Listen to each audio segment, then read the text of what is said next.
I ran cross country for Concordia University from 2009 to 2013. The cross country season was short but intense. It was only 2 months long, but we raced about 5 or 6 times, which meant at least every second weekend. The last race, which was the Canadian Inter-University Sports Championships, was never where I performed my best. It was as if I couldn't keep it together for that extra race at the end, which was supposed to be the icing on the cake. I used to get more and more nervous as the season progressed, and by the end, I felt like I was hyperventilating on the starting line. It's like the racing just got to me after a while, and I lost the ability to manage stress. The thing is, I never really thought I could do anything about it. I just crossed my fingers and hoped that this season things would be different. Today's book title makes it sound like it's only for ultra runners, but I wish I had read it back in 2009.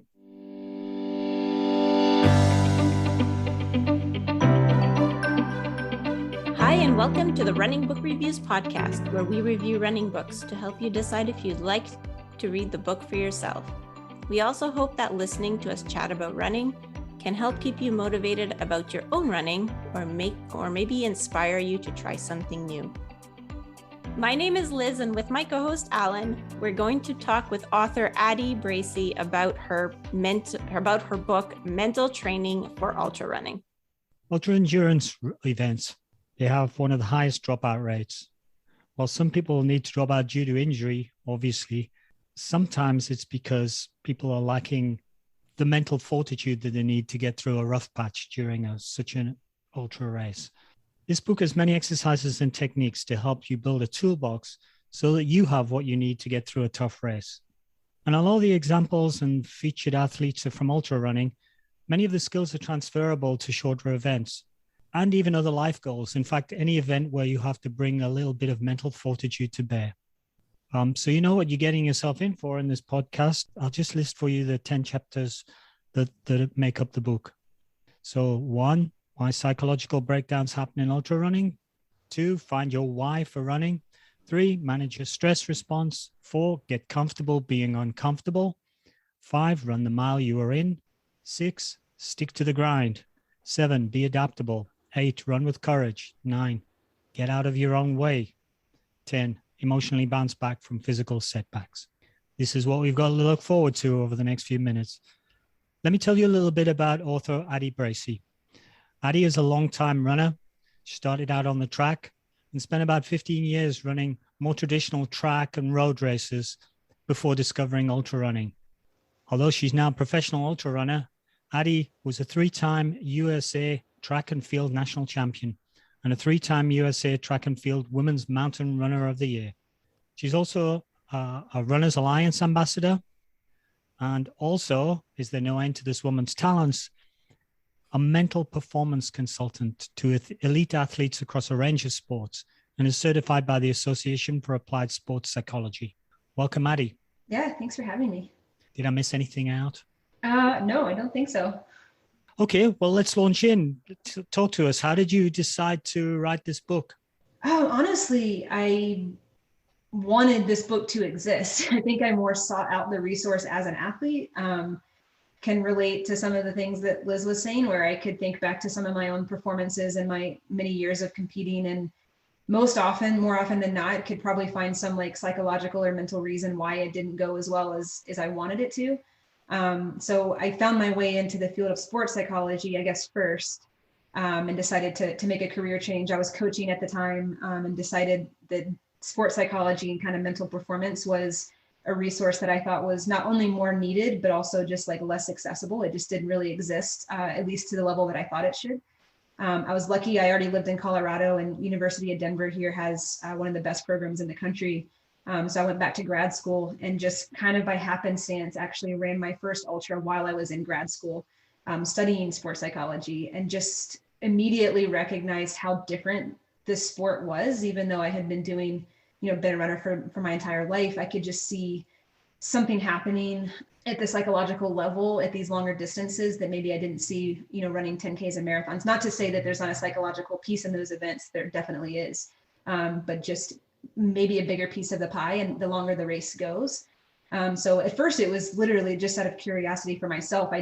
I didn't necessarily feel like I had great success at those distances right away. And as a lifelong, like pretty competitive, high level athlete, I couldn't really figure out why I wasn't having success and realized it was more the psychological piece. So I started searching for a research, books, anything on the topic, and there just really wasn't anything. So it kind of started with someone needs to write a book about this. And then from the urgings of a few people close to me from grad school, coaches, whatever, thought, kind of suggested like, well, why don't you write it? You're studying sports psychology, you're in that field, but I've also gone through these experiences, have been in these races, and then fortunately also have, pretty close friendships with a lot of these athletes that kind of allowed me to have conversations with them, and to a degree that maybe just a normal person interviewing them wouldn't be able to have. So I just kind of felt like I had a unique perspective that gave me an opportunity to share a lot of knowledge, I hope, or at least I tried to, and that was my intention. So it went from, I wish this book existed, to, well, I guess I'll try to make it exist. And I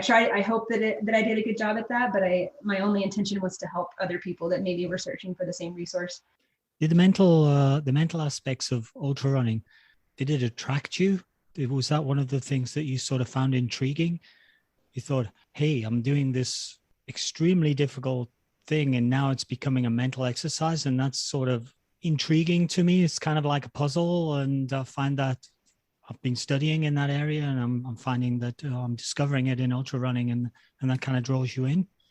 Totally. I think it kind of came from two sources. One is I love this field, I love my job, so I was just curious, and I wanted to be almost like studying this topic, like from the field. I'm someone that in these races, I'm often like close to or next to some of these people. And so I was just curious, like sometimes in races, I would find myself almost more in the mindset of a student or observing them rather than like competing myself. I have to remind myself like, wait, what are you doing? Like, you're trying to beat this person. And then the other side of it was I did 10 years after college. I ran at a Division I university, pretty demanding. And then did 10 years after that, and ran at several Olympic trials, and was getting kind of burned out. I was in my early 30s at the time, and not that that's super old, but I was at the age when physically I felt like I had kind of given all that I had in terms of getting faster. Like the intensity wasn't coming as easily. I wasn't getting faster. And so to kind of transition into this new sport where it was almost like the area that I needed to grow was not only so accessible to me, like regardless of what age I was, because it was, in my head and mentally, but it was also maybe a source I hadn't tapped into in my career yet. So it felt like a fresh way to continue pushing myself as an athlete, without thinking that the only way to do that was to find some way to keep pushing myself more physically, when at the time I really didn't feel like that was necessarily possible. So it kind of just felt like a really cool opportunity of, wow, there's this whole piece of the puzzle that it's never been made so obvious to me than it was in this like side of the sport or this discipline, and I've never put any effort or like intention into it. So it kind of really like rejuvenated me and kind of relit the fire that I really needed. I was pretty close to retirement at the time because I felt physically burned out. So yeah, it was definitely that piece that drew me, and kind of from two different angles, I guess. Yeah, sometimes it's fun to be a beginner again, because like it's almost like it's like fresh and new. Yes. Actually, one of the first chapters is about finding your why. And this is something like you hear over and over again. David Roche actually wrote about it in his book as well. And I was talking to Alan about this sort of while we were reading your book. And I realized that like, I don't think I really know what my why is. I'm probably not the only person in that situation. So I was wondering like if there's any kind of tips, or maybe how did you find your own why? Yeah, I'm of the opinion that your why shifts over time, right? Like your why maybe that you have for running when you're a collegiate athlete is different than it is later in life. And I think I shared this story in the book, but I kind of realized or experienced how important this is when I had the training and maybe the preparation, but like the passion wasn't there. And I think what can happen sometimes in a sport like ours or in any kind of system is that there's a lot of goals that if you're not careful can kind of be set for you. Like you can kind of inherit what your goal should be, whether it's like a Boston qualifier, or for me at the time, it was an Olympic trials qualifier. And so you can kind of go through the motions and feel like, well, I have a why because here's my goal. That's why. Mm-hmm. But I started to experience like, well, I had the goal and I had the preparation and I had the support, but I didn't I didn't really care. And it wasn't obvious to me. It wasn't like obvious that I didn't care. It was just, I wasn't connecting with it. So I think that your why typically to me comes back to values. And that's where I start with every athlete that I work with sports psychology. And that's why I made it one of the first chapters of the book, is the more that, and why I shared the story of Claire Gallagher winning the Western States 100 in the way that she did, was very much rooted in having a really powerful why and a value, something that was so close to her as a person that it like fueled her running goals. And when you so that's kind of a dichotomous example of like me when I had no why and I had all this training and on paper should have been able to accomplish the goal, but this just didn't have like the passion to pull through, versus Claire's story where on paper maybe made the decision that most people probably wouldn't have 2 weeks before the biggest race of her life, but was able to pull off a win because she had this kind of like passion behind her. So I guess I always start with just values as a human, what's important to you as a person, and what is important to you in terms of how you decide to live your life each day. And how does running fit into that? So I always say running should fit into your life. Your life shouldn't fit into running. And what's really interesting about that is it might sound at first, like it might look at first glance like I'm saying it shouldn't be as important, or outcomes shouldn't be as important, or results don't matter as much as long as there's like a why. I do think that to a degree, but also the really beautiful thing that happens is the outcome and the performances are also usually better when you kind of live your life this way. And I've experienced that, firsthand myself when I kind of made that shift and had more of a connection to why going out and training. And it's a solo sport too, why me going out and spending hours on myself every day was important to like the kind of person I want to be and the kind of life that I want to live. So I don't know if that answered your question. It was kind of a little bit rambly, but yeah, I think it's the place everybody should start and also revisit often. Well, I think the thing is you can't answer the question for us because the answer is different for everybody. What you do though is give some little exercises in the book, and the book is a little bit of thought-provoking in terms of each chapter has a few exercises related to the aspects of it to try and help you to work it through. So if anybody wants to dig deep into that, I just loaned Liz the book by Simon Sinek, the management guy, called Find Your Why. Mm-hmm. The idea being that I guess if you just think about it enough and ask yourself enough questions, it'll emerge, and more likely to emerge if you're mindful and conscious of it, and will emerge probably during the tough times. Like, why the hell are we doing all this training for the sub 3-hour marathon? It hurts. Yeah, I still don't really know, but but for some reason I enjoy it. And that's the strange thing, is that like I kind of used to very much like the dynamic where like I just have a coach and I don't have to worry about anything, and he puts things on my calendar and I just do them. And I kind of like that because it felt like, well, there's no stress, then I can have my job and I know what I'm going to run, what day and all that. But I found out that that's really not conducive to good performance because, eventually I had some overtraining and, sometimes you end up doing races that your heart's not into, or maybe you need a break from racing, but you're just following kind of like what your team is doing or what your coach has set up for you. So yeah, so that's going to be part of my quest is, I guess, figuring out what my why is. And I find that with a lot of the questions in the book, they're, like Alan said, thought-provoking, and it kind of means that sometimes they're hard to answer. And I really appreciated that you put little examples underneath each of them. Like that was great. So one of the things you talked about was setting intentions and not just goals. What's the difference, and why is it important to set intentions instead of goals? Yeah, so what I found with myself and also with a lot of the athletes that I work with is a goal, not always, but when most of us think of a goal, most of the time what I've found is most people are talking about an outcome goal. When they talk about a goal that they have, a sub 3-hour marathon, that's an outcome goal. Right. It's interesting because, and I'm guilty of this, but I might have a goal that's maybe off in the distance or down the road a little bit. And I'd say that that's my goal and that's something that I want to accomplish.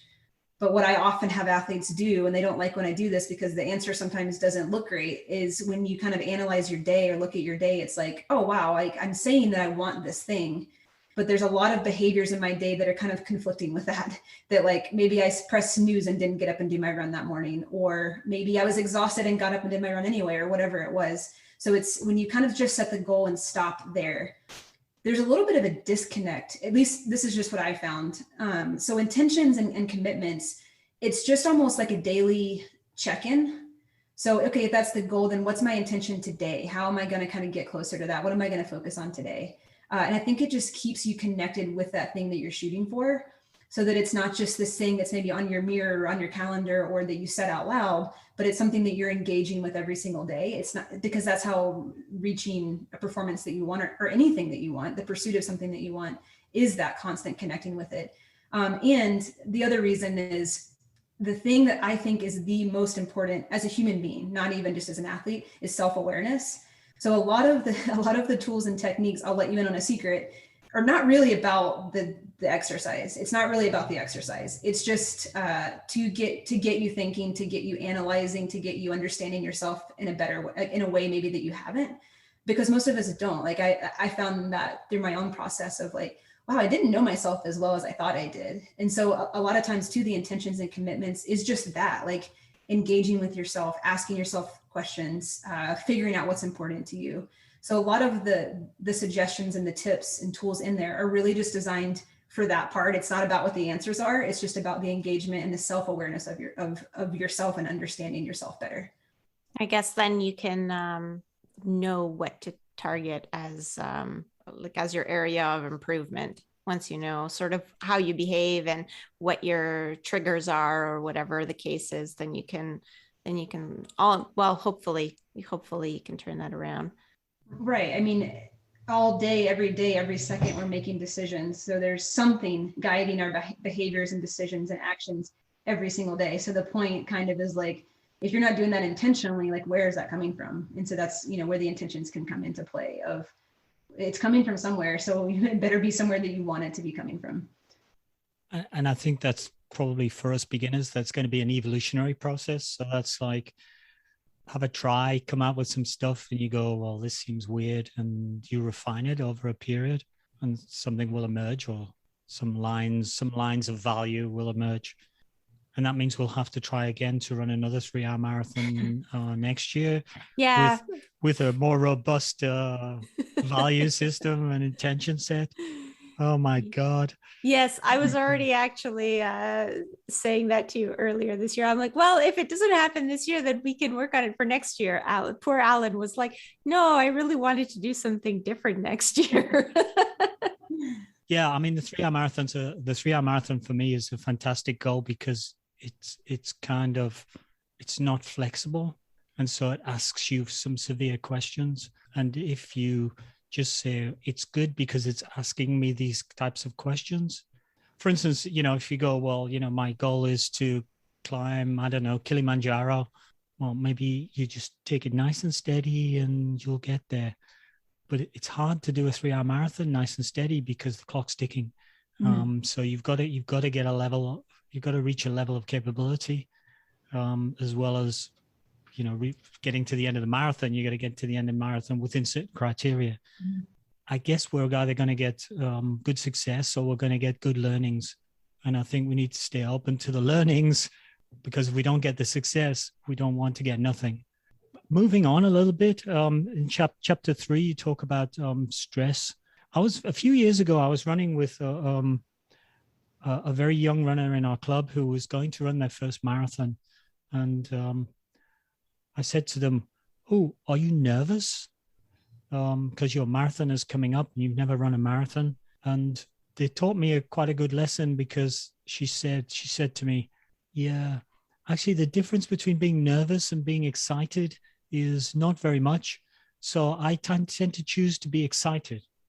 And I thought, oh, wow, talk about the young rookie teaching the old stager lessons on choosing your stress response. Fantastic little anecdote and learning for me. So you talk about identifying triggers in stress response. So what's this all about?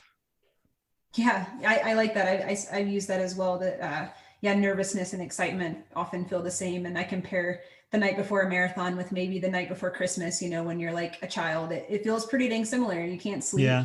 but one of them you see is like a positive experience and one is a negative experience. So the first thing, and I tried to do this often in the book when it was applicable, is actually just really understanding biology and how the brain works and how the nervous system works.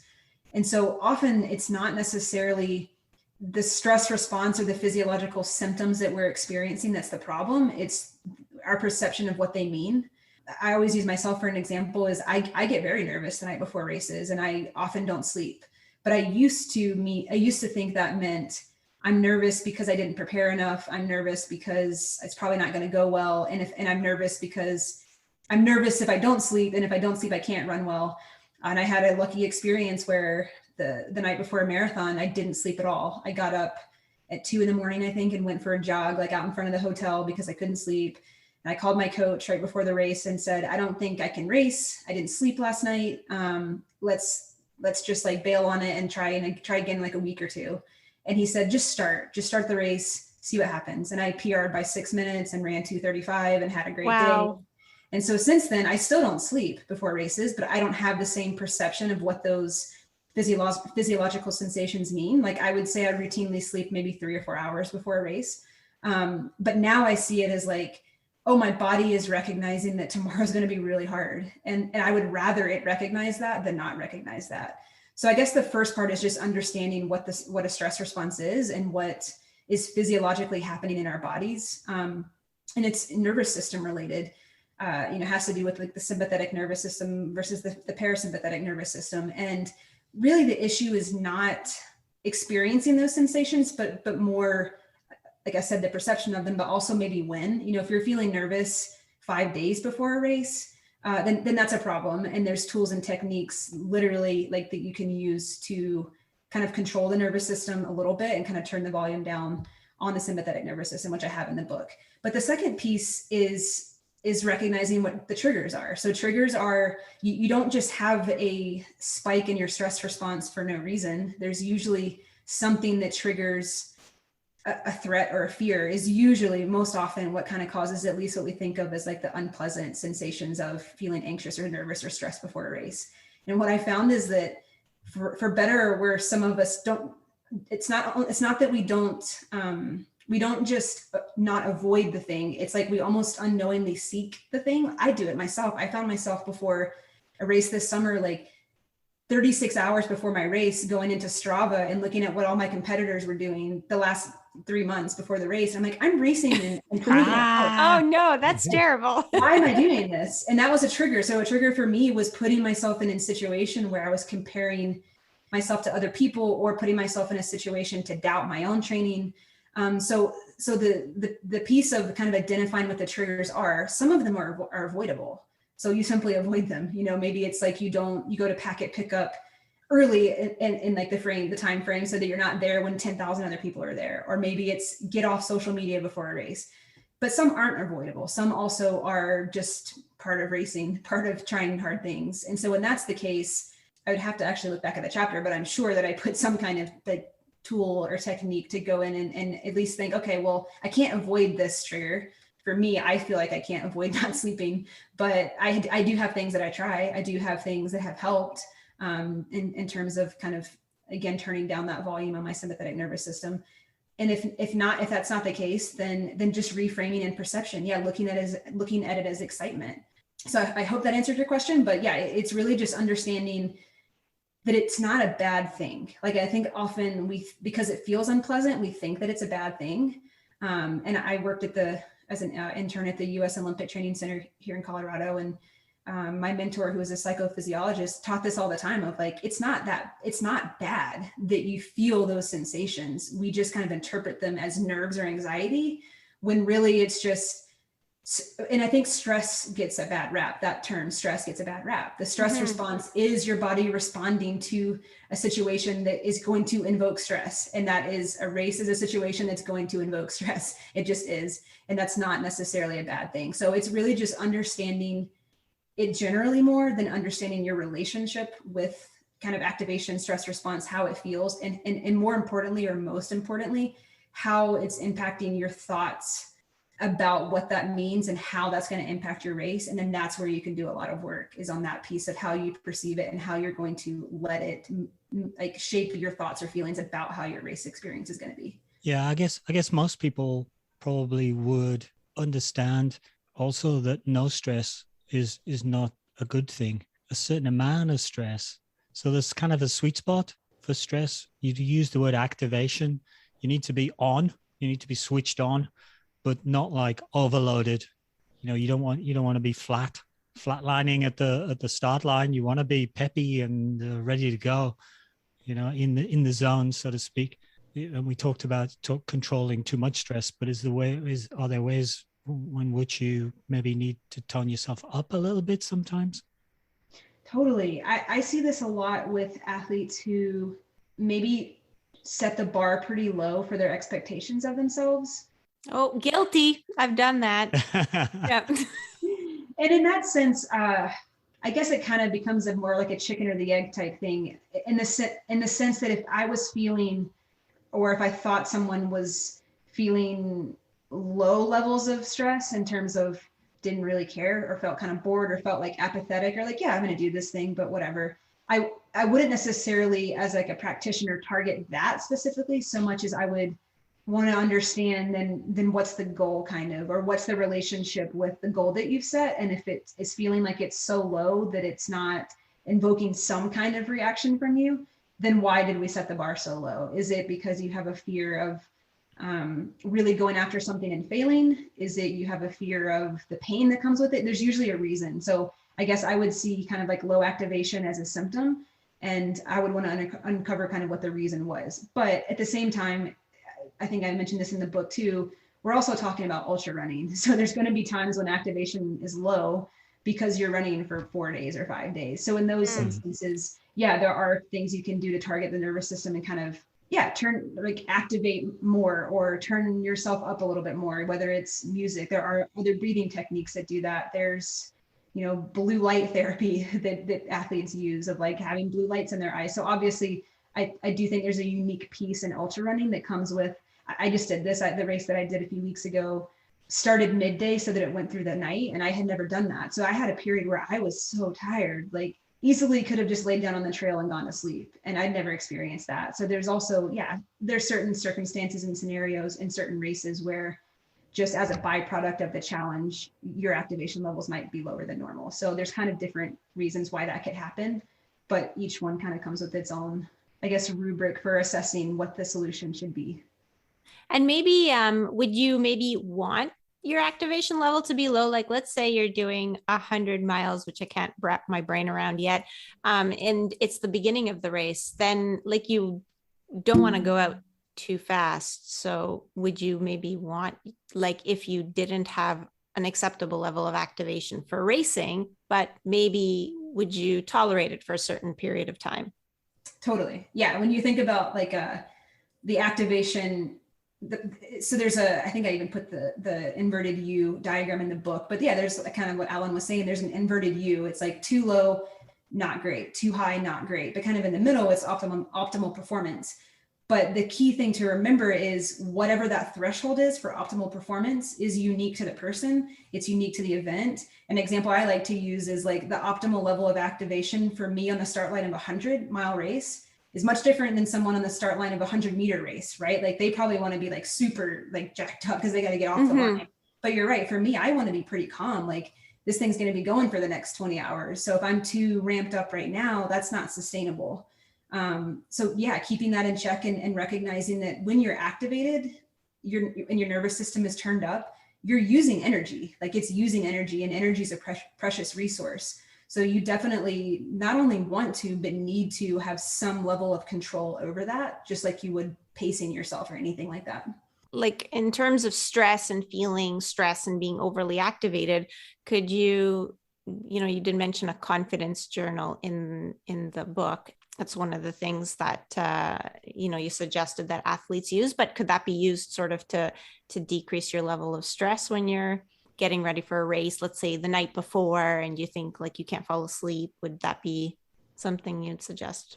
Yeah. And I guess in that sense, I would kind of look at what the experience of the overactivation is. Yeah, with me, it is more cognitive. I'm more like worrying and thinking. So that's why I do the confidence journal. It kind of addresses like my internal dialogue, the concerns that are happening. For others, they might experience that more like somatically, like in their body. So there's the PMR, the progressive muscle relaxation technique that kind of helps control that. Yeah, so there's tons of, and those are just a few. There's a lot of different tools to have, and that's the point, is to have not just one, but multiple different tools. So depending on how you're experiencing it, you have something that gives you some level of control over it. What kind of stuff would you put in a confidence journal? So for me, like I mentioned earlier, I love to literally go through the last 3 months of training and think about all the things I didn't do the night before a race. For some reason, that's just like my pre-race preparation. I don't know why. Sounds like you don't need any enemies, Addie. Yeah, I know. You're your own worst enemy. Exactly. So for me, what was so key about the confidence journal was a lot of the time, as many of us do, when I was thinking back and like worrying, it really wasn't valid. Like I'd actually done a lot, but we have like short-term memory in some ways, or in some ways, like the fear and the doubt can like drown out reality.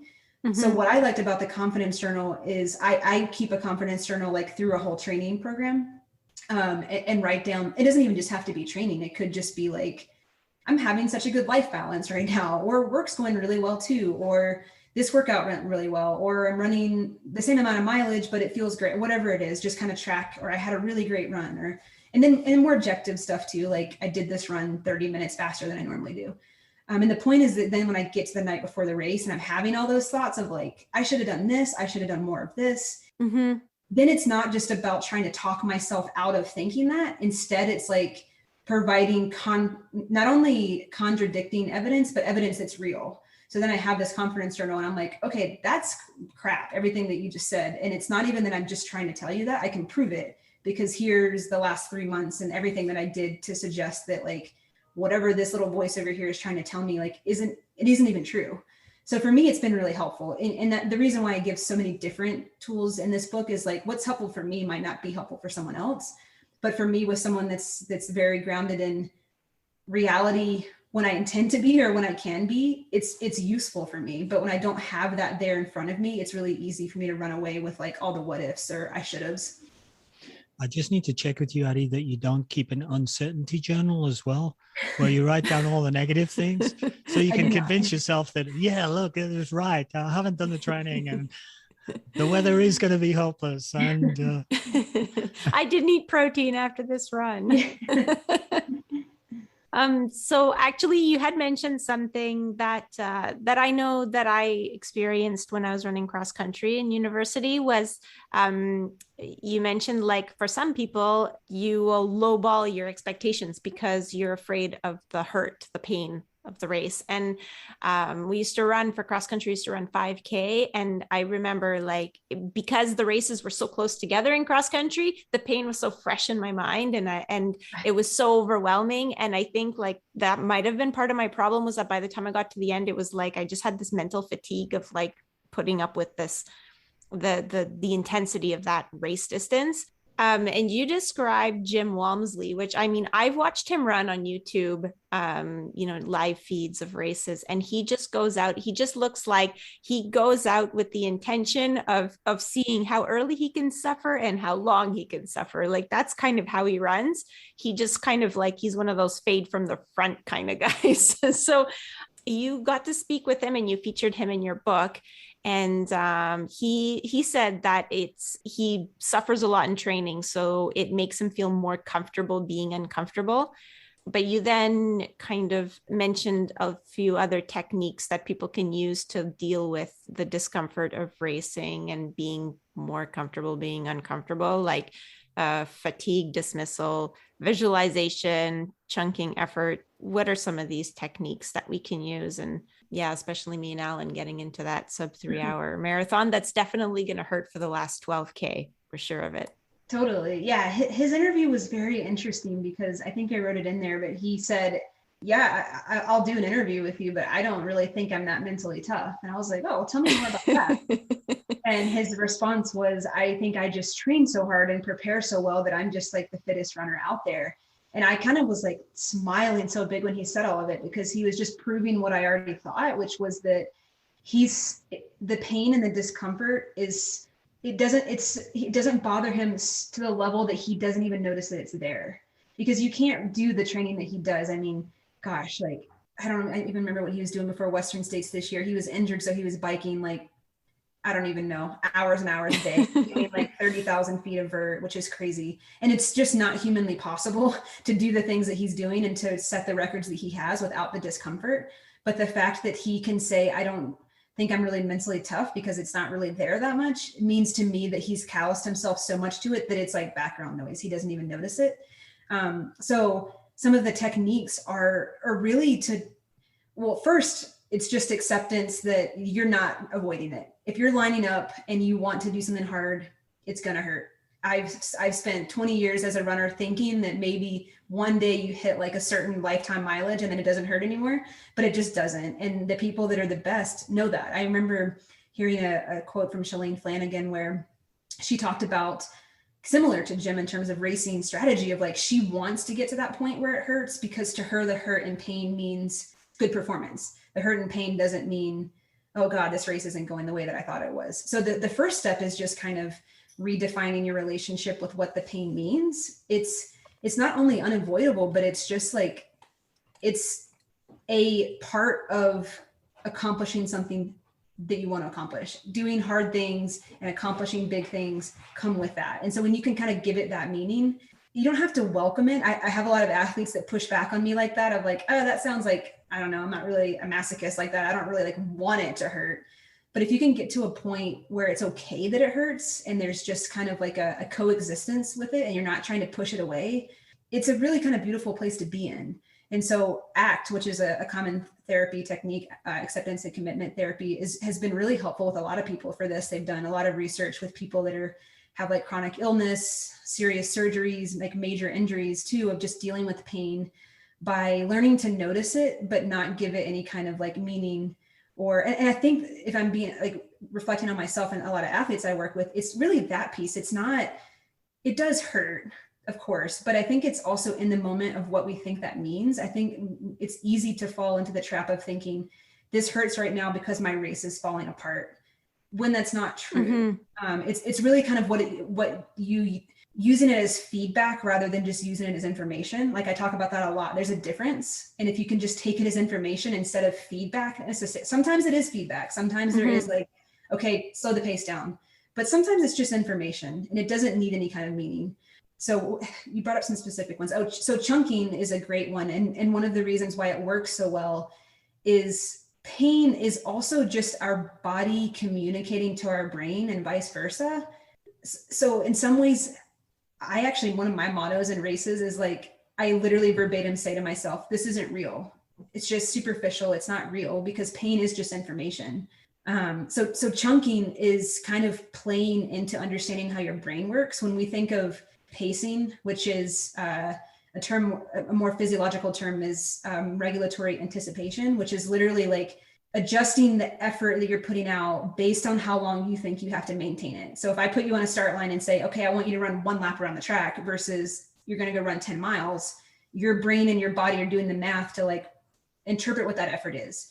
So when chunking is breaking the race into segments so that you're kind of tricking yourself. In ultra running, it works really beautifully because of the way aid stations are broken up. Mm-hmm. So you don't have to think like, okay, I'm at mile 1, I got to get to mile 100. Instead, you're like, okay, I got 18 miles, just got to get to the first 18 miles. And then you can kind of take each one as a segment, and it really does work. It kind of uses your brain's like, I don't know, like tricks against itself in some ways, or for itself, whichever way you want to look at it. And it can kind of make it seem more tolerable. So yeah, it's first piece, acceptance. I think that's the biggest one, just coexisting and changing or adjusting your interpretation of what pain means. And then you can kind of get into the actual like skills and techniques. And then the last one that I don't know if I wrote about it, but that you cannot get around, and people also hate to hear this, the more you practice doing hard things, the easier it gets to do hard things, like Jim Walmsley. Like if you just do it enough, it doesn't seem so scary. It's just like part of it. So there's no getting around that. But if you can put yourself into uncomfortable situations more frequently and more often, you're going to get better at being in them. And I guess that's where visualization can come in, because you can visualize those hard things. And it's pretty fascinating because you mentioned it's as if you had lived them for your brain. Your brain doesn't know the difference between doing them in real life and doing them through visualization. Yeah, exactly. And that's a useful technique for any event, but I will say one of the challenges to ultra specifically and what brings people a lot of anxiety is you're never going to be in that situation. And you're never going to experience mile 25 of a marathon like you're doing this weekend, next weekend, but you get close, right? Like you might do a 20-mile run that's pretty hard. But with hundreds, you're not even going to get halfway. You're not going to experience half of what you're going to experience in a race. And there's no way to really make that happen in training. So the visualization and imagery for ultra running, I think, comes in huge in that sense. I like that you mentioned about the feeling of pain and how we use it as feedback, because I think that's exactly what I would do. Is like I'd be hurting already at like 2K out of the 5K cross country, let's say, and then I would kind of panic because I'd be like, oh no, it's too early to start hurting. I'm not even halfway, instead of seeing it as feedback. What's fatigue dismissal? I don't know. I don't remember writing that term. I think it's probably a shorthand that I put into my notes for you, Liz. But one of the things that I do when I'm running is, I'll check in with myself. So I'll go, okay, how much am I hurting? And then I'll deliberately try not to focus on the hurt. So I'll try to actually focus away. I'll say to myself, why are you focusing on the thing that hurts? Focus on your power, focus on your strength, focus on your current speed, focus on more positive things. And I think in your book, you talk about having certain amount of tolerance for pain, but also pushing it out onto the perimeter, sort of the periphery. It doesn't fill your whole being and overwhelm you, i.e. to some extent dismiss it from your thoughts. Mm-hmm. And I think that's certainly something I try to do, and it gets more and more difficult. The effort goes on and the pain builds up. Yeah, absolutely. And I talk about that as like a distraction. And really that's to me what racing is in general, is just managing distractions. But pain being a big one. And yeah, the further along you go and the louder it gets, the harder it is to turn your attention away from it. But when you can even think about it like that and think about it almost as like a race strategy of focus and attention being not only a limited resource, but something that you should be and need to be thinking about and in control of at all times, then you can kind of just treat that as like, okay, here's this thing that's trying to distract my attention from me, this fatigue, this pain, whatever it is. That's not where my attention needs to be. And then you can kind of be intentional and have a plan on how to focus somewhere else so that it can still be there. You're not trying to push it away, but it's just not where your focus is. Can mantras help you? Yeah, absolutely. That's a huge skill. Kind of the way, I don't know that I've directly seen any research about this. I think I just, in my head, this makes sense to me and is something that I see in my own training and racing. So attention and focus is a big topic of discussion with all the athletes I work with, and I think shows up a lot in every sport. To simplify it, though, it's more complicated than this, but to simplify it, usually there's quadrants of attentional styles. There's 4 different main ones: broad, narrow, internal, and external. But to focus more on the internal and external, I personally think that when there's a distraction present that's a negative distraction, using a strategy that's as far away from the style of attention that the distraction is, the more productive it is. So the reason I'm bringing this up is, let's say a distraction is the weather. So the weather's terrible. Or let's say a distraction is, I'm in the mindset of trail running right now, but like you're on a 6-mile climb, like super steep, unrelenting. Those are external distractions. Those are things outside of you that are like really feeling crappy. So bringing your attention and focus internally is really, really productive in dealing with that. So a mantra or repeating something or counting or something internal in your mind is very helpful for that. Like on the other side, if what's happening is you're hurting, and so now there's like an internal dialogue of like, oh God, like my legs are really hurting. I'm not even halfway. Like, how am I going to get through this? And there's kind of this internal dialogue. You could try repeating a mantra. You could try some kind of like repetition of something. But in my opinion, it's like the productive distraction that you're trying to implement is not different enough from the negative distraction, if that makes sense. They're both internal. Mm-hmm. So it's very easy to like, okay, we'll just repeat your mantra. And then all of a sudden you kind of stray back into the negative self-talk. So in that context, it might be more helpful to choose an external distraction if the pain or like the internal dialogue that's happening is what's causing you issues. So that could be focusing on someone's back. That could be choosing a tree to run to, just something to pull your attention as far away as possible from where the source of like the negative distraction is. I hope that made sense. I really simplified a lot. Yeah, that actually makes a lot of sense to me, because I remember, when you just have those really great races and you just feel like you're in the zone, and we'll talk about flow later, because you described like that's exactly the state that I felt like I was in. But I always felt like my best races where I just felt like everything was flowing in the right direction, that I was more focused internally. And so I think like over time I would try and focus internally, because I associated that with having a good race, or getting a PB or achieving the goal. But then maybe what was happening was that on that day, my distractions were internal, and focusing internally was maybe not productive. Because that completely makes sense to me just right now talking about it. One of the things I do when I'm running a marathon, say I was running a city marathon like, I don't know, Philly or Boston, and I start to hurt and I can feel a lot of pain. I look at the crowd and I pretend that the whole crowd is just there to watch me and to encourage me, and that the whole crowd is basically my support system. And so then I start taking my internal pain focus, going external, and having, an imaginary scenario where, I'm Kipchoge and everybody's turned up to watch me. And everybody's giving me a little bit of encouragement and a little bit of power. And that's an exact example of what you were referring to, I think. And so it makes a lot of sense. So you actually go into quite some detail about flow, and you mentioned some components of the flow state as described by, and I'm going to say this guy's name completely wrong, Csikszentmihalyi. Okay. You look at those little like phonetic cheats for it, and then it like, now I get it. It makes sense. Don't even try. You know what? I've seen his names. Like I've seen his name before your book. I've seen that name. It's just that I never really my brain skipped over it. I didn't know how to pronounce it in my head. So now I have to say it out loud, and I'm not really sure if I'm saying it right. But anyway, in my experience, it's kind of hard to achieve flow, even though it seems like there's certain components of it. So I guess maybe you can describe, you don't have to go into the details of the components of flow, but how would you just describe flow, and how would you, if an athlete was kind of coming to you being like, when I have good races, I'm just like, I'm in a state of flow, but I just don't know how to get there on a consistent basis. What are some sort of tricks that you give them to get there more consistently? Yeah, it's an interesting one because you can't just make it happen. Darn.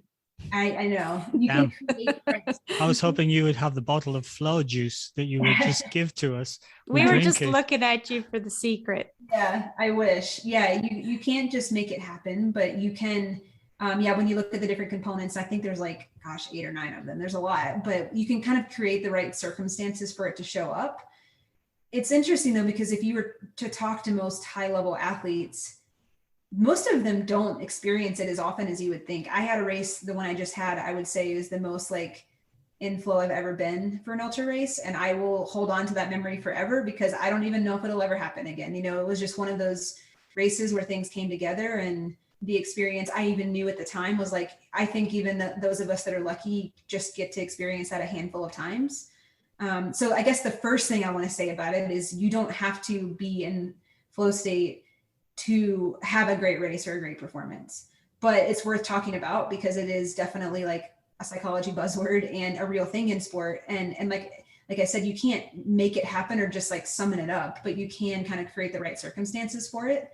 So, gosh, I wish I had my book in front of me to call out the components that are most important. But a lot of it is, you do want feedback. You do want feedback, real-time feedback on how things are going. but not to the point where it's distracting. Clear goals, obviously, focused attention, so sense of control.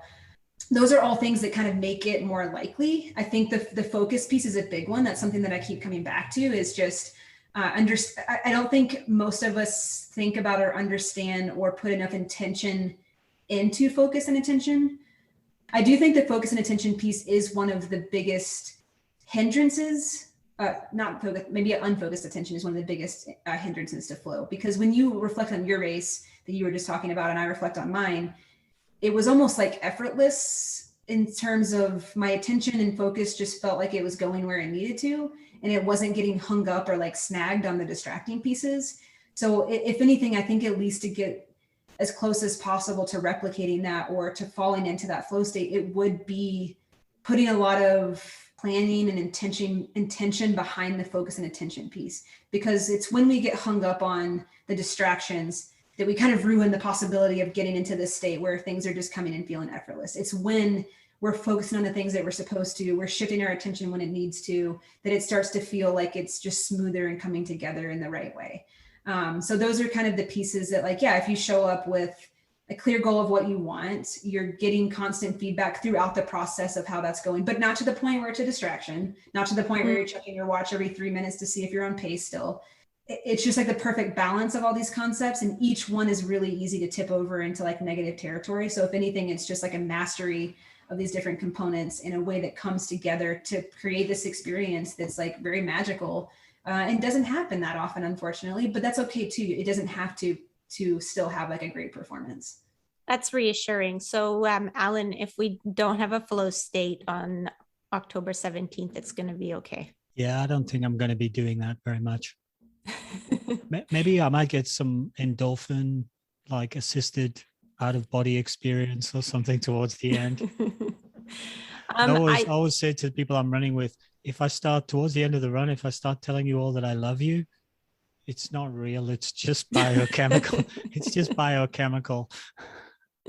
I think there's one thing that that you talk about that's kind of important, and I think it's important for, I mean, it's important for everybody, but I think in particular for us athletes that also have, you know, full-time jobs and maybe like families and everything else. Does too much decision making cause real fatigue, and what can we do to help? I've heard this before, that you can, just by making too many decisions during your day, that when you get to the end of the day, which is usually where, like, if you have a full-time job, you'll be doing your workout after your work day.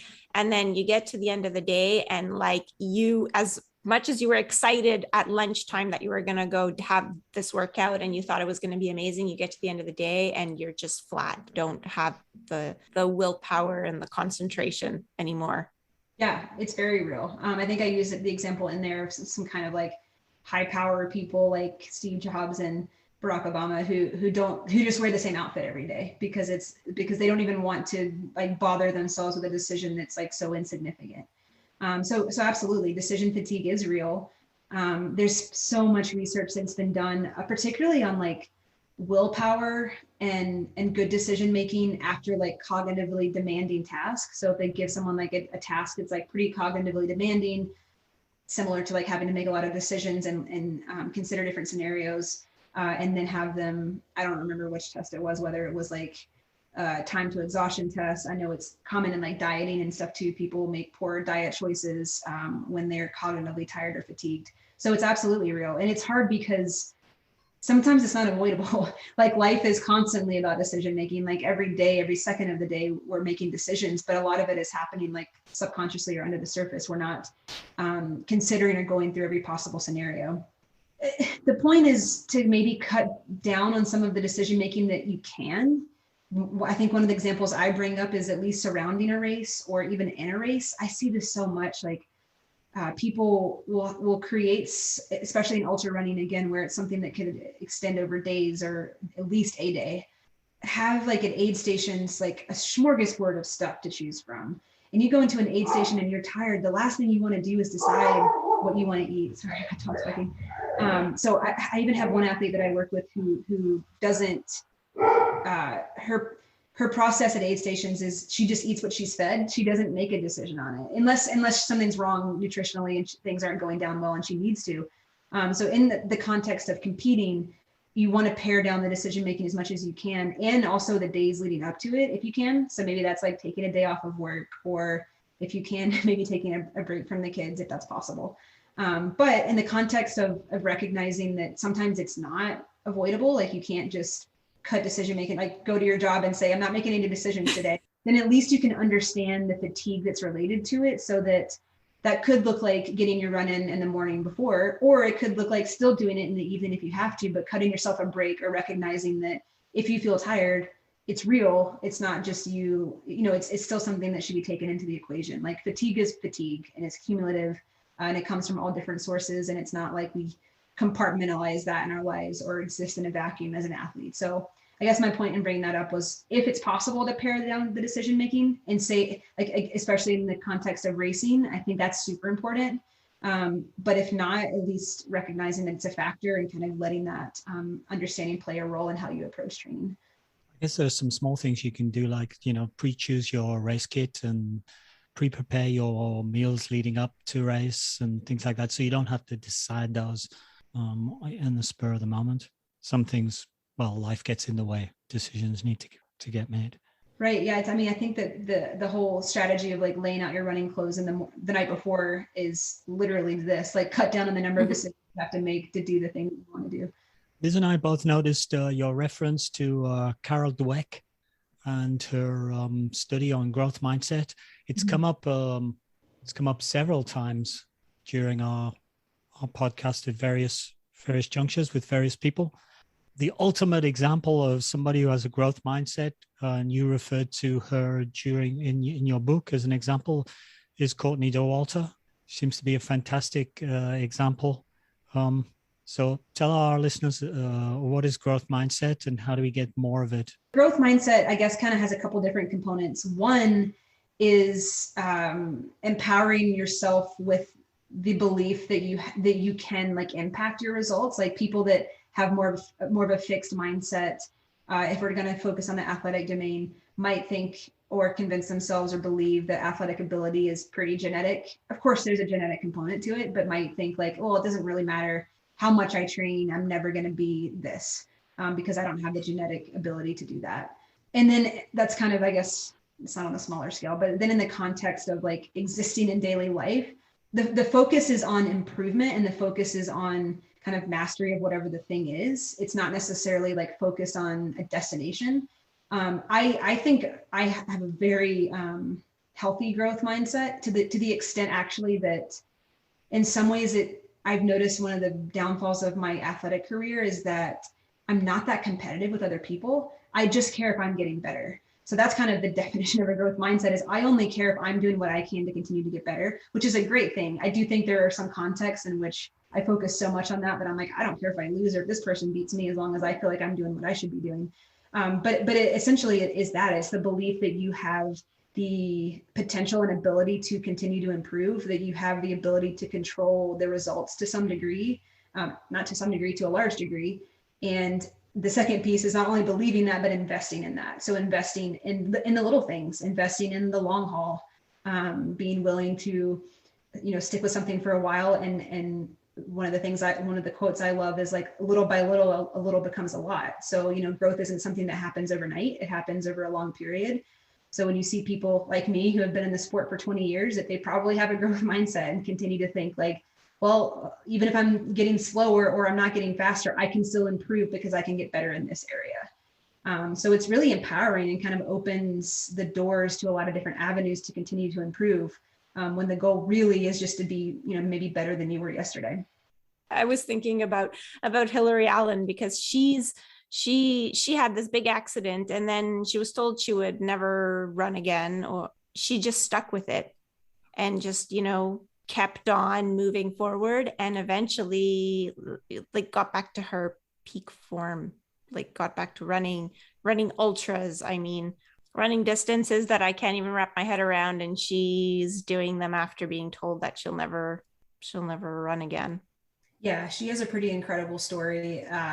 And that's an example of, a growth mindset. So deeply rooted that you're maybe the only one that believes that you have the ability to influence what you want. You know, doctors are telling you like, you're never going to run competitively again, but to still believe like, no, I have the ability to impact my situation and I'm going to. And she did, which is really cool that it really does show the power of that belief when it's that deep rooted and you believe it that much. It's pretty amazing what the body can do. I think with Courtney, it's the way she just takes things on. You know, she's just open and problem solves and seems effortless when it's clearly not. I mean, you can't run, you know, Lake Tahoe or 200 miles and for it to be effortless. She seems to just achieve one challenge, set herself another challenge, launch herself into the unknown, figuring that she'll problem solve as she goes and will be able to solve, you know, whatever the problems are that crop up for her. More than not, achieves that. I mean, she looked like she was having a picnic at the UTMB this year. She's just smiling and running along, and you go, "Oh, she's just out for a jog," and she's destroying everyone. I mean, she won the ladies' race by like 2 hours or something. You know, she looks as if she's just, you know, doing it naturally, just tra-la-la. That's definitely, I think, her strength, that ability to problem solve and stay so calm. I was actually interested in the first 50-mile race I ever ran. I was in the race with her. It was just kind of a local, it was in Moab, Utah. Not super local, but kind of local. It was my first 50-mile. And I ran, I think, the first 35 miles with her. And mile 30, we were kind of chatting along the way and I had stopped talking and she like kind of checked in like, "Hey, you doing okay?" And I was like, kind of freaking out. I was like, we just hit mile 31. That's the farthest I've ever run. So every step I take from here on out is going to be the longest I've ever run. And we've got 20 miles left. And like, my legs don't feel that great. And her response was like, "Oh, that's so cool. Like, this is so exciting for you. Like, yeah, it's fine. If your legs don't feel great, they'll come back around, like to get something at the aid station." And it just like the way that she even reacted to me, it was just this, like, it doesn't matter. She's part of it. Everything's cool. Like her demeanor is very much real. And to kind of be with her and see how much the little things that to me didn't feel like a little thing, but it just doesn't bother her. It's kind of, I think her disposition and personality of just being like a pretty casual, lighthearted, like happy person carries into the race, because the things that maybe would get me worked up and get other people worked up, like just don't really bother her. And then the things that pop up and need attention, she's able to like problem solve it unemotionally and then just kind of move forward. So it's been cool to witness next to her in a race and also watch what you just described of like, it's her demeanor and disposition is very much like a big part of her success. And it's hard to teach that. I don't know if that's genetic, if she's always been like that, or it's something she's learned, but it's pretty cool and does make her pretty unstoppable. Yeah, I don't know if that's genetic, but you did mention something that I don't know if maybe it's related, but you mentioned about confidence and how confidence is malleable, so you can actually change it. So great news for me. If I'm not feeling confident, it means I can actually do something about that before the race and build some extra in the bank. The thing is, it also means that it can go the other way, but we won't mention that. But it seems like Courtney's confidence is it never wavers, or at least not from like what we see in races, at least. So in terms of running, it maybe never wavers, but I usually get confidence from nailing a training session, which in your book is maybe not the best strategy, because that's very I guess it depends on the day. It's not like we can have some control over it, but maybe not as much control as we'd like. And it's basically just numbers. So what are some maybe better ways of improving our confidence and tipping it in the other direction to be a little more like Courtney Dauwalter? Well, I mean, you bring up a good point. It seems like a lot of people approach confidence like it's something that you get and then you have it. And that's not how it works. It's not like, oh, I got confidence and now I've just got it and I'm never going to lose it. It's not something that you, maybe that's the right word. I don't know that it's something you possess. It's more like a mindset. This is just my opinion. It's not something that you just, it's like a way that you choose to see yourself. So that's a decision. And it's important to know what kinds of things impact that decision one way or the other. You know, confidence really is just like, I'm choosing to believe in my ability to accomplish this thing I want to accomplish. A lot of us don't recognize our relationship with it. So I think I have this exercise in the book. One thing I start with a lot of people who come to me, that's probably one of the number one things people come to me with, athletes, is confidence. And I literally just did this, I think 2 days ago, with a new athlete. She's a runner. And I had her, confidence was an issue. That was something she wanted to talk about. So I kind of went through and said, okay, tell me what kinds of things make you feel confident. You know, if you're going into a race next weekend, what makes you feel like you can do what you're trying to do? And she had very healthy responses. She did say workouts, but she said how workouts were going, how I've been feeling, what my coach says, all important things. You know, that's why we have coaches and strength coaches. Having input from people you trust is helpful. And then I asked her, what kinds of things make you feel less confident? She said, if one of my teammates beats me that doesn't usually beat me. She had a whole host of things. Mm-hmm. And I stopped her and was like, do you notice anything between those two, like difference between those two categories? And she like didn't at first. And then I asked her again, and she was like, oh, well, I guess the ones that she was saying impacted her confidence in a negative way literally had nothing to do with her. It was how her teammate was racing, or what this other competitor in the race, like if she was doing more mileage than me, things that have no impact whatsoever on her ability to perform. So it wasn't that her sources of confidence were bad. It was, yeah, if you want people in your corner that you trust, that are helping you to prepare, you want to believe in that, you want to feel good in workouts. I would never suggest, like, our sport's objective. It's results matter, times matter, workouts matter. So it shouldn't be the only piece of the confidence pie, but it's a part of it, and that's okay. But when you start letting yourself be impacted by things that have like literally zero impact on how you can perform, mm-hmm. that's kind of a dangerous place to be in. So I guess the first piece for anybody is to kind of ask themselves these questions and understand their own relationship with confidence. What makes them, again, I think of it more, I guess, as a mindset, what makes them feel more or less, and then kind of starting from there. And then you can kind of like build yourself around the things that make you feel more confident, invest your time and energy in those. And then the ones that make you feel less, I mean, in her instance, could just be dismissed. In that sense, it might look like getting off Strava, like maybe don't do that, or not looking at results of races before, you know, whatever it is, you can kind of protect yourself against those other things. So I see that routine play out constantly with athletes in terms of the things that they let bring them down have no bearing whatsoever on their abilities. And when you can kind of understand that and have the self-awareness around that, even that alone can be really helpful. Okay, great advice. I guess one of the key take-home messages for me from the book is, and probably a kind of obvious point from reading a book called Mental Training for Ultrarunning, is that we need to train our mind like we train our bodies to some extent, or at least do some training for our mind.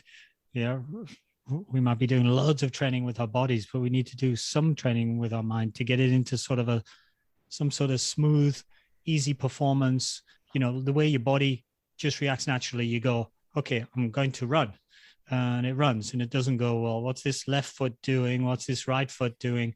Whereas if you say, well, I'm going to have a great mental approach towards this race, actually it's kind of, well, what do I do with my left foot and right foot? It's, you have, lots of us have no pre-practice, no training.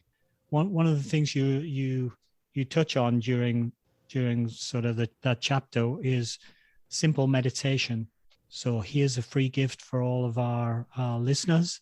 Give us a simple meditation, a starter thing we could do. Well, is it a good idea? And can you give us a simple thing that we could do? Like a meditation script? Yeah. Gosh, that would be hard to do on the spot. But I guess the point with meditation is it doesn't really matter what the script is, at least in my opinion. I think it's really common for people to think that meditation is about learning to like sit and not think about anything, to like just sit and have like calmness in the mind, which I guess to a degree, calmness is good. But really the point, and especially in the athletic context, the point is just to notice your thoughts more. So you could literally just be sitting and meditating and focusing on your breaths. You could be sitting and meditating, and actually I use Headspace almost every morning, and those are really nice. But a lot of times it's just focusing on your breaths. So the point is not might be like counting your inhales and counting your exhales. The point isn't to have no thoughts. It's the opposite, actually. It's to notice when your mind is now like, okay, I was just focusing on my inhale, but then I was like, oh crap, I need to answer that email that I forgot to answer. And it's noticing that you just did that, and then coming back to where what you were trying to do, which is counting your breaths. So when you can kind of reframe it that way, and I think athletes in general like to like have tangible like goals in an activity, it's just that, because once you can recognize where your focus and attention is, it's easier to know and notice when it's straying. And I have brought up focus and attention so many times in this because I think it's one of the most important things in running. It's important in every sport, but in our sport, there's no built-in distractions. You're just in your head. It's not like a game where you're running plays or your teammates is built-in distractions. It's like you're in charge of your own attention. And so meditation and mindfulness is just learning to be aware of that and practice that. Like the quicker that you can notice that you just did that and bring it back to where you want it to be, the better in a race setting when you're focusing on holding whatever sub 3 hour marathon paces. I don't know, 6:40s or 50s or something like that.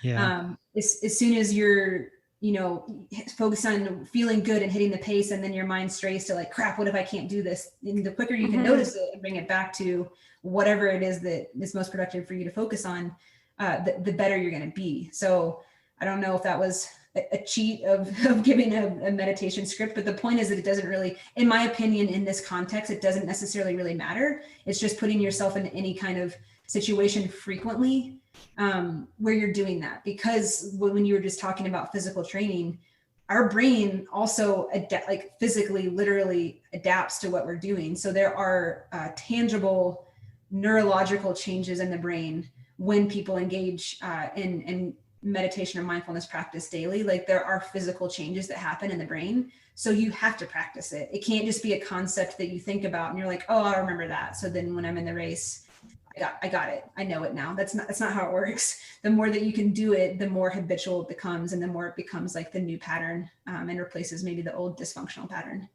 Yeah, I think that's really good. I actually noticed yesterday during my workout that I did a little bit of like refocusing.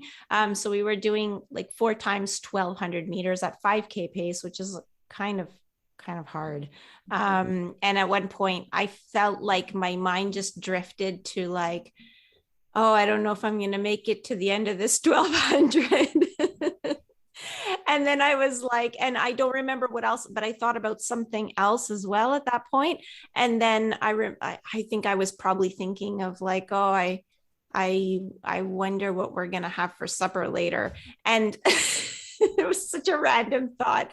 And then I was like, wait, no, this is the last 1,200. I have to finish this 1,200. And so I focused back on like what I was actually doing. But it's so funny how it happened, because like the 5K pace is one of those paces that I feel like uncomfortable at. So it's so strange that like our mind can just drift like that into all these different areas that are completely unrelated. So more meditation for me, I think. Well, I mean, it's good. It sounds like you were noticing it quickly. What were you having for dinner? I don't remember. Can't even remember what I had for breakfast. I was running beside you just thinking, oh, I'm running out of oxygen. I wanted to just get into sort of like how when you thought of how the book would be laid out and how the information would be organized, like, do you have any expectations for how people are going to use the book? Like you have little exercises, meditations, questionnaires. You try and help us figure out like what motivates us. And, you do have like information in between the exercises as well. And the chapters are kind of categorized around certain topics. And I was wondering, like, were you kind of thinking that people would read it cover to cover? That's why you start with one of the first chapters is about finding your why, or did you think people would like use it as sort of as needed, like, oh, my confidence needs a little boost, let me read this chapter or do this exercise? Yeah, that's a good question. The chapters were picked out based on, I did actually a lot of the interviews and stuff beforehand. So I didn't want to just come in. I had an idea of what I thought were maybe some of the key topics that would come up. Some of them changed though, and it was based on the conversations I had with a lot of these athletes. So I really did try, and I didn't come in thinking I knew all the answers. It was more just, I'm going to collect all this information and have it in one place for people. So that kind of, I guess, informed what the chapter topics were. I think that not that I'm suggesting people read the book multiple times, but I think reading it from cover to cover, at least some of the chapters do build on each other, and some of the mental skills progress as they go. So it probably would make sense. But my intention was, somebody's not most likely not going to struggle with all of those things. Like some people, I know for a fact, are really strong in some of these areas, because you don't go out and try and run a sub 3-hour marathon or try and run 100 miles unless you already have, had some success or have like some of these skills built in, or you wouldn't even be trying it. So I guess my hope was that it would allow for people to come back to the topics that like most resonated with them. Like, oh, I'm actually pretty good in the self-talk arena or whatever, but I just had a bad injury. It was my first injury. Like maybe they go to the injury chapter. And then I guess my second intention was, I guess that's not fair to say. Many of the ideas in the book are mine. Many of them are not mine. Many of them, like, I very much look at this book like I was standing on the shoulders of giants, kind of like, there is so much good information on this. So 2 things that I made an effort from day one were, number one, I did not want to write a book where people walked away from it saying, cool, I'm glad Jim Walmsley doesn't feel uncomfortable ever. Cool, I'm really glad Courtney's really good at problem solving. I don't know how to do that. Like, I really it was important to me to have exercises and tools and techniques built in to help people implement to their own training. Because I'd read a lot of books like that were so cool to read, but I didn't feel like I came away with it with actionable steps on how I could work on that myself. So that was my number one intention. And then number 2, each chapter, like the reference list in the back of the book is, all those books are stacked up on my wall. Like those books are like Bibles to me. So I also made an intention of each chapter on each specific topic has a reference list that I think is like the best work on that topic. So that's kind of a long answer, but the way that it's laid out, I was hoping people would read through it to get an idea of maybe what most resonated with them.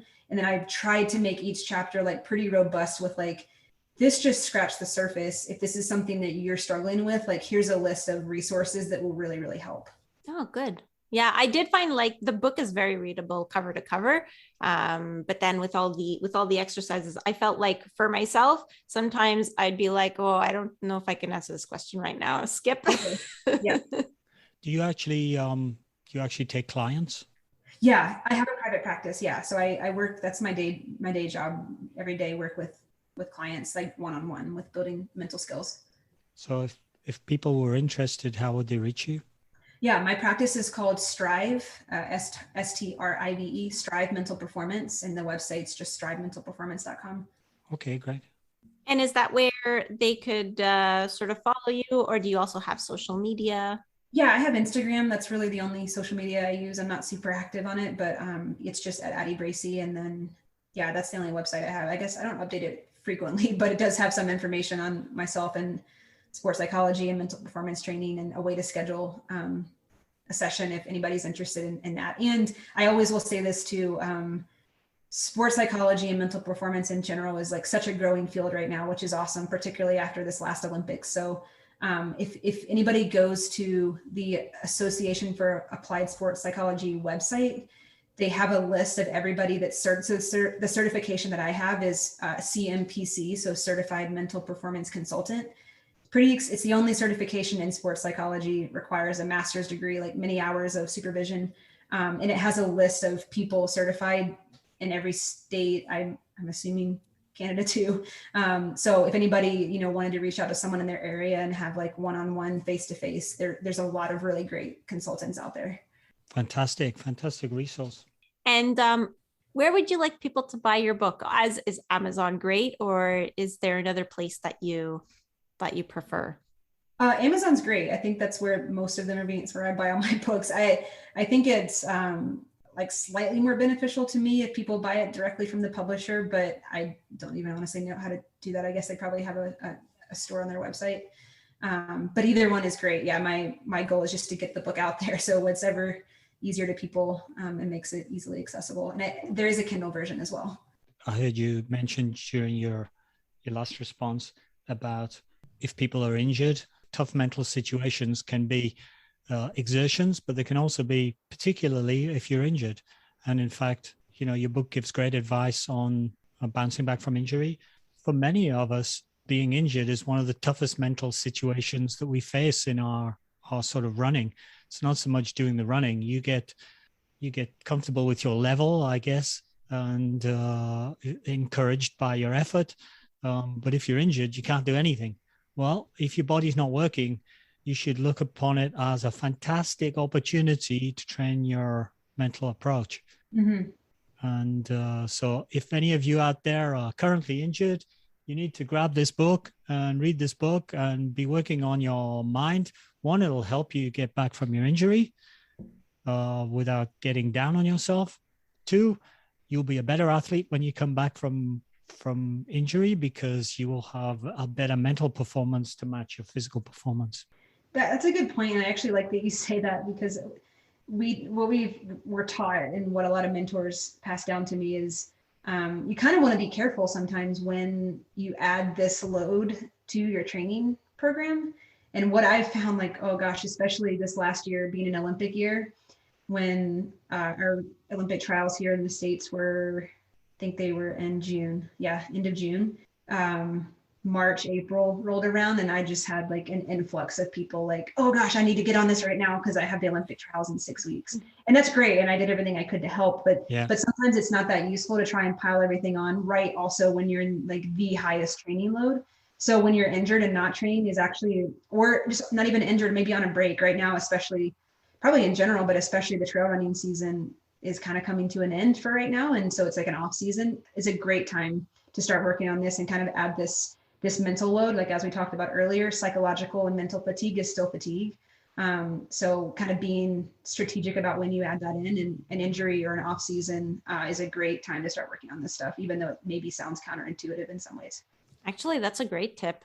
Yeah. Sometimes I feel like when we were in our heaviest training weeks, then I mean, I barely found time to do my laundry. So yeah, it can be hard, like to try and learn a new skill or try and think of, new things that you need to do and add to your training. So great advice.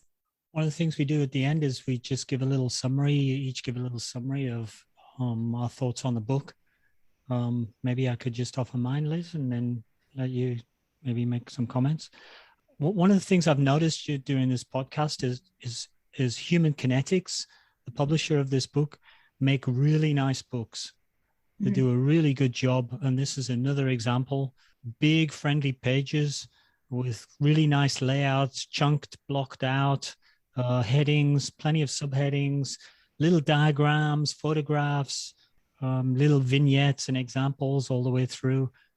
So it's a beautifully laid out book, and has a big smiley picture of Courtney Dauwalter on the front.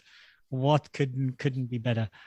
Addie gives a great combination of education and examples with the stories from our own experience and some of the best ultra endurance athletes around the world. So not only have you been there and done that yourself, but you've also watched up close the best people in the world. And it's fantastic reading from that point of view. And although the basis is ultra running, the book's applicable to, anything you might find particularly challenging. So you road runners out there who are finding, a tough race, you could get benefit from this. For me, the sort of aha moment was realizing that you need to train your mind to perform as well as your body. And Addie, you give us some good little exercises and ask us some questions to help us get better understanding and develop some little techniques to help us consciously as we move forward. So I guess I'll echo what Alan said with the way the book is laid out. It's they did a great job.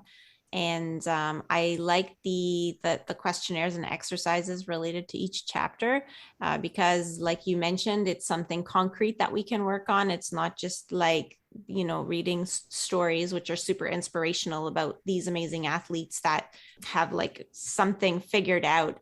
But we can actually maybe take steps to figure it out for ourselves. I like also that the questionnaires always had an example of what an answer might be, because I found that some of the questions, like I found them difficult to answer for myself. But then after reading the example, it kind of gave me an idea, and it would be like, oh yeah, maybe I kind of think this. And the combination of theory and workbook was really great. It gives you something to read. There were a few case studies, and then you do your own work. So I like that format. It's really great for trying to acquire a new skill. It's not overly theoretical, and I do like that you also put in the references, because then if you do want to read like the background behind the theories, then we can go and buy like Carol Dweck's book on mindset and those kinds of things.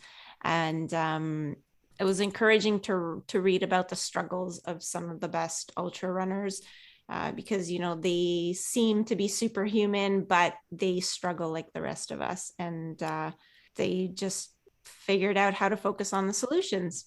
Awesome. So thanks for your book, Addie. I guess probably the last thing would be, what's next for you? Is this book a one and done? It's a very specific area of your expertise. So have you got any plans to write any more books? I do. Yeah. Okay. I've got some other work related things happening that I'm trying to decide if it's the right time to do a second book. I have an idea for it. There's, I'm seeing behind me, if there is an outline on this board that you can't see, which is good. Mm-hmm. I think it's a needed one. It's a little more broad than this book. I'm excited about it. I know how hard it is to write a book and how time consuming it is. So I'm just trying to figure out what the right time is, but it was easily one of the most rewarding professional challenges I've ever had. It was awesome to write and was educational for me. I mean, I read probably 30 or 40 books in the process. So I would love to do another one, but it's also a tough undertaking. So just waiting for the right time. What about Ultrarunning? Anything on the horizon? I think I'm done for the year. I just did a big 100-mile 2 weeks ago. Was maybe thinking about one more thing in 2021, but my body, I think, is a little tired. So probably resting and then maybe starting next year earlier than later and doing like a February race or something. So we'll see, but kind of ready for a break. Yeah, I could understand that. You say the word 100-mile and my brain just goes, no, cannot compute, switch off, switch off. Well, thanks for your time today. Maybe I could just wrap things up. Thanks for listening to another episode of Running Book Reviews. Big thank you to the publisher Human Kinetics for providing review copies of the book. And a big thank you to Addie Bracy for spending time with us today. If you'd like to leave us feedback on how we can improve the podcast or want to suggest a book that you'd like us to review in a future episode, please leave us a comment on social media. On Facebook and Instagram, we are Running Book Reviews, and on Twitter, we are reviews_running. Please remember to follow us on social media to find out about new episodes when they're released, or you can just subscribe to the podcast on your favorite streaming platform. That's all from Running Book Reviews. Bye for now.